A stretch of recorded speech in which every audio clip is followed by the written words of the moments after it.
Okay, in these slides we want to kind of summarize Maxwell's equations that we have so far. So before we do that, let's remember how we can get one of Maxwell's equations from the definition of potential difference between 2 points.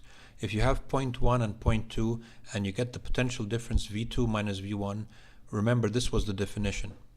And you had to make a contour going from 1 to 2 of any shape, and you calculate the integral of E dot dr along this contour, and this was the potential difference then between points 2 and 1. What if you took point 2 going back all the way, make a contour going back all the way, and then such that point 2 is right on top of point 1? So now you have this closed contour, and you're integrating E dot dr for the closed contour, and you're getting now the potential difference between a point and itself. So V2 minus V1 is 0.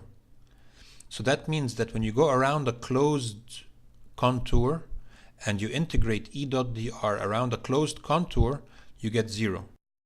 This is what we had so far, in what we've done so far. So this is the state of Maxwell's equations that we have so far. This is the one we just talked about just now.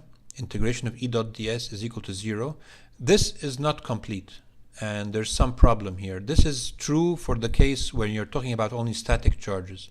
But if you get into time-varying fields, this equation is no longer correct. So there's something missing here, and we're going to find what's missing in the next chapter when we study Faraday's law. Gauss's law is correct. It's complete the way we took it before. There's no need to change it. It's fine. Gauss's law for magnetism, it's always correct. It's the way it is. It's fine. We're not going to correct it in any way finished. So we have two equations that are complete. We have one that needs some work, and then we have one that's half done. Ampere's law, the way we took it before, integration of B dot ds is mu node times the current enclosed.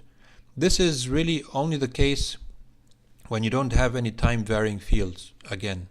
But if you have time-varying fields, there's a missing term here related to the displacement current that we need to add.